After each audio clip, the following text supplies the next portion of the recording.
Hello guys, welcome back to my YouTube channel.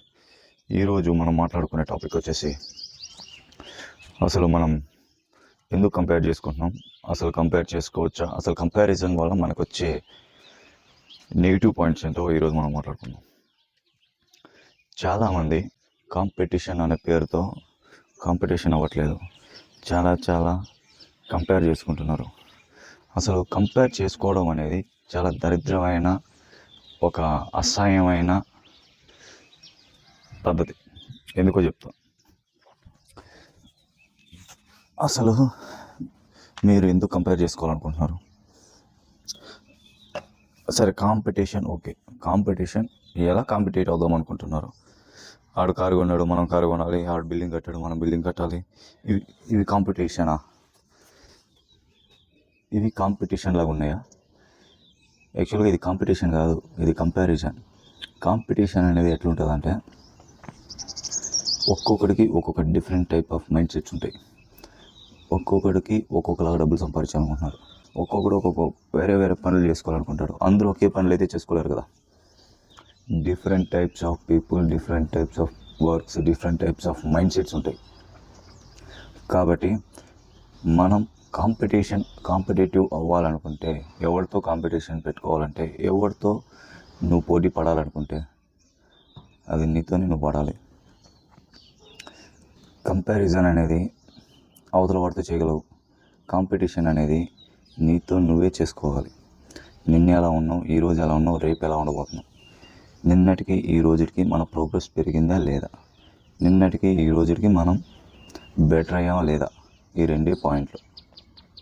నువ్వు రోజుకి better అవుతూ పోతుంటే నీ ప్రోగ్రెస్ కావచ్చు, నీ రిజల్ట్స్ కావచ్చు, నువ్వు ఏదైతే అనుకుంటున్నావో అది కావచ్చు, 100% అది కూడా బెటర్ అవుతూనే పోతుంది. కాంపిటీషన్ వల్ల నీకు వచ్చే ఇదేంటో నేను చెప్పనా? ఆడు నీకన్నా ముందు కారు కొన్నాడు అనుకో, నీ గురించి ఆలోచించు, నీ వర్క్ గురించి ఆలోచించు. ఆడెలా కారు కొనేసాడు, ఆడెలా బతుకుతున్నాడు, ఆడు నాకు ముందు ఎలా కారు కొనేసాడు. నీ క్వాలిటీ ఆఫ్ టైంని నువ్వు వాడి మీద ఇన్వెస్ట్ చేస్తున్నావు, వాడి కోసం ఆలోచిస్తున్నావు, నీ గురించి నువ్వు ఆలోచించట్లేదు. ఇదే రీజను చాలామంది అవతల వాడితో కంపారిజన్ చేసుకుంటూనే బతుకుతున్నారు. సో నేను చెప్పేది ఏంటంటే, కాంపిటీషన్ నీకు ఉండాలి, అవతల వాడితో కాదు. ఫస్ట్ ఆఫ్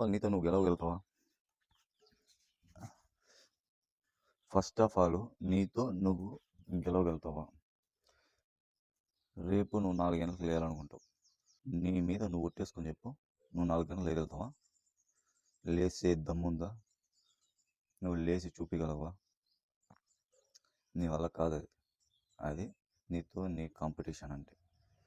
కంపారిజన్ అనేది నువ్వు ఇక్కడ నుంచి మోడీతో కూడా చేసుకోవచ్చు, ఇక్కడ నుంచి హాలీవుడ్ హీరోలతో చేసుకోవచ్చు, హాలీవుడ్ డైరెక్టర్లతో చేసుకోవచ్చు. ఆడెందుకు అలా అయ్యాడు, నేను ఎందుకు అవ్వలేదు, అది కంపారిజన్, అది అవసరం లేదు. కంపారిజన్ అనేది ఎవరితోనే చేసుకోవచ్చు. కాంపిటీషన్ అనేది నీతో నువ్వే చేసుకోవాలి, నీతో నువ్వే గెలవాలి. అప్పుడే నీకు ఒక మంచి ప్రోగ్రెస్ ఉంటుంది, లైఫ్లో ఒక మంచి గ్రోత్ ఉంటుంది. ఇన్ని రోజులు చేసింది కూడా నేను అదే. ఎవరైనా యూట్యూబ్లో సక్సెస్ వీడియోలు, కారు కొనే వీడియోలు, ఇల్లు కట్టిన వీడియోస్ చూసినప్పుడు అంతా నాకు అదే అనిపిస్తుంది.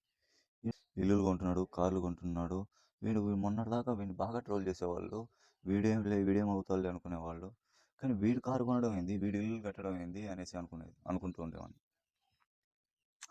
అదే కంపారిజన్. ఆడి పని ఆడు చేసుకుంటూ పోయాడు, ఆడి పని ఆడు మిస్ అవ్వకుండా కన్సిస్టెన్సీగా చేసుకుంటూ పోయాడు.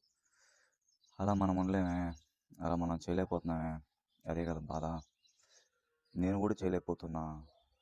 నేను జిమ్కి పోవాలంటే కూడా నాకు ఒకటి ఫోన్ చేయాలి. అట్లుంది మన సిచ్యువేషన్. సో నేను చెప్పేది ఏంటంటే, అవతల వాడు ఎలా వెళ్ళినా, ఏం చేసినా, ఫెయిల్యూర్ అయినా, సక్సెస్ అయినా, వాడి వెనకాల డబ్బులున్నా, ఆస్తులున్నా, బంగ్లాలున్నా, ఏమున్నా, నీకు దాంతో సంబంధం లేదు. నువ్వు సంపాదిస్తావా, నీ డబ్బులు సంపాదించడం నేర్చుకుంటున్నావా, నువ్వు ఒక మంచి స్కిల్ నేర్చుకొని దాన్ని ఇంప్లిమెంట్ చేస్తున్నావా, ఈ 2 మాత్రమే నువ్వు చేయాలి. తప్ప మీతో వాడు ఎట్లా వెళ్ళినా వాడు ఎలా వెళ్ళినా నీకు సంబంధం లేదు. సో గైస్, నేను చెప్పాలనుకున్నది ఇదే చెప్పాను. నేను కూడా చేయిస్తూనే ఉంటా. వాళ్ళు అట్లా వీళ్ళు ఇట్లా అనే కంపారిజన్ నేను చేయను. మనం ఎంతవరకు చేయాలో అంతవరకు చేసుకుంటూ పోతూనే ఉంటాం. Thank you so much. Please subscribe to my YouTube channel. Thank you so much.